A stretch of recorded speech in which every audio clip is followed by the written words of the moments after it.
नमस्कार। आइए आज एक ऐसे मामले का विश्लेषण करते हैं जो किसी के भी रोंगटे खड़े कर दे। एक ऐसी कहानी जहां किसी को लगा कि वो फिल्मों की तरह परफेक्ट क्राइम कर लेंगे। बात हो रही है महाराष्ट्र के नालासोपारा की, एक ऐसी मर्डर मिस्ट्री जिसने सबको हिला कर रख दिया।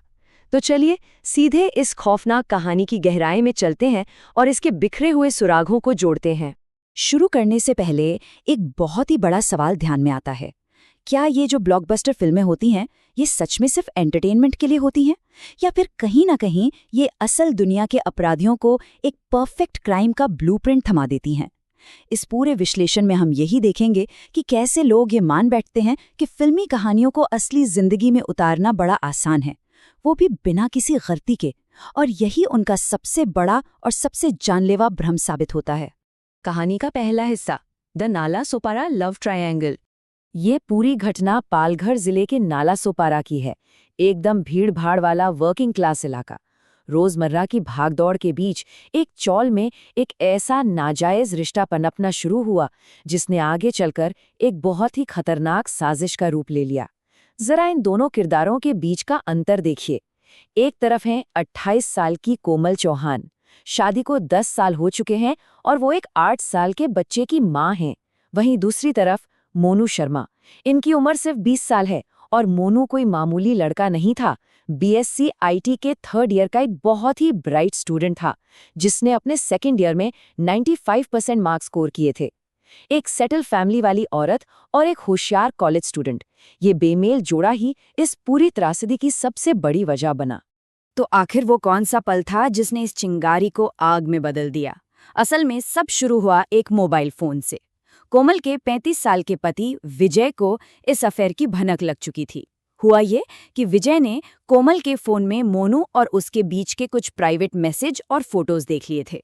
बस इसके बाद से ही घर में रोज रोज के झगड़ों का सिलसिला शुरू हो गया, और इन्हीं झगड़ों ने आगे चलकर एक बहुत ही डार्क प्लॉट को जन्म दिया। आइए आगे बढ़ते हैं। ए सस्पिशियस डिसअपीयरेंस, यानी एक संदिग्ध गुमशुदगी।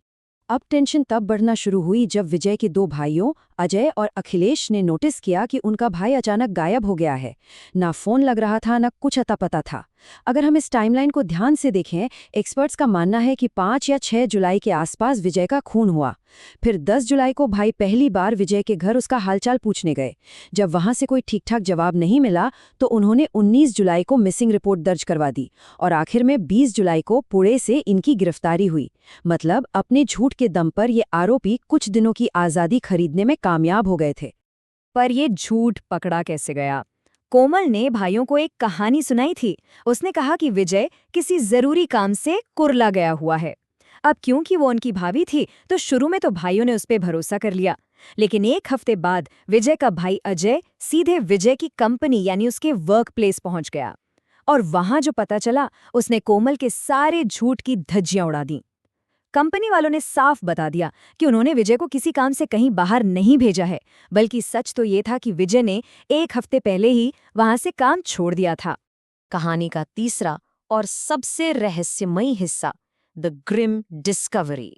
जब 19 जुलाई को भाई दोबारा उस घर पहुंचे तो वहां बाहर ताला लगा था और कोमल गायब थी। इस बार भाइयों ने सोचा कि अब तो सच्चाई जानकर ही रहेंगे। जैसे ही वो किसी तरह घर के अंदर घुसे, उनकी नजर एक ऐसी चीज पर पड़ी जो बिल्कुल अजीब थी। कमरे के सिर्फ आधे हिस्से में बिल्कुल नई फ्लोर टाइल्स लगी हुई थी। मतलब आधा कमरा पुराना और आधे में नई चमचमाती टाइल्स। ये एक ऐसी गलती थी जो सीधे सीधे शक पैदा कर रही थी।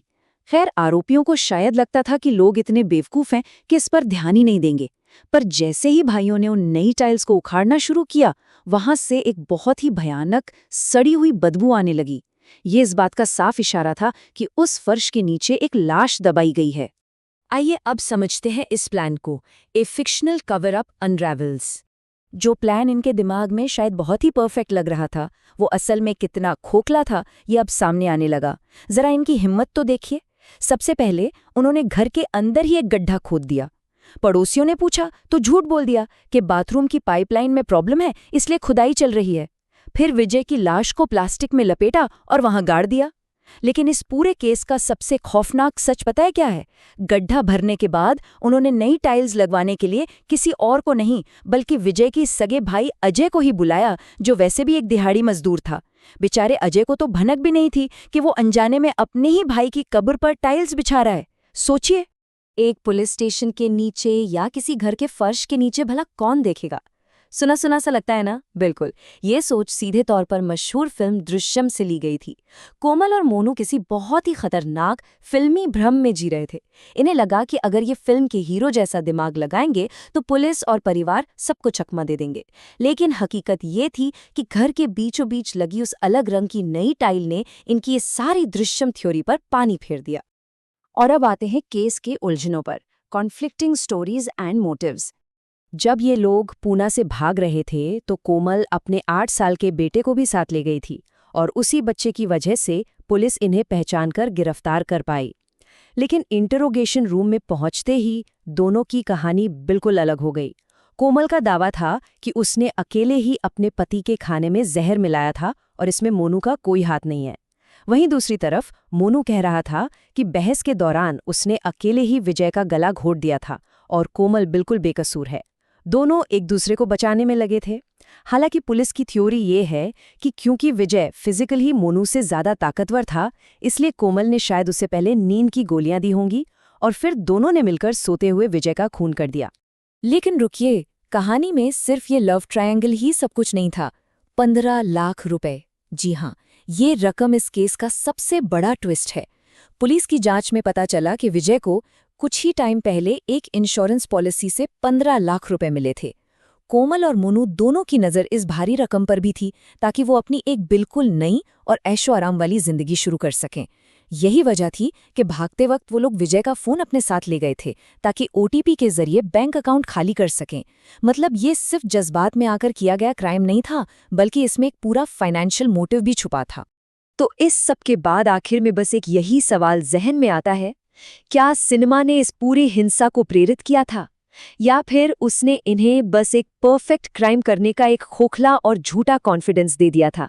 ये विश्लेषण सच में ये सोचने पर मजबूर कर देता है कि मीडिया और फिल्मों का असल जिंदगी पर कैसा असर पड़ सकता है। इस घटना ने यह साबित कर दिया कि हकीकत फिल्मों की तरह किसी स्क्रिप्ट से नहीं चलती और सच आखिरकार फर्श फाड़कर बाहर आ ही जाता है। इस विश्लेषण में हमारे साथ जुड़े रहने के लिए बहुत बहुत धन्यवाद।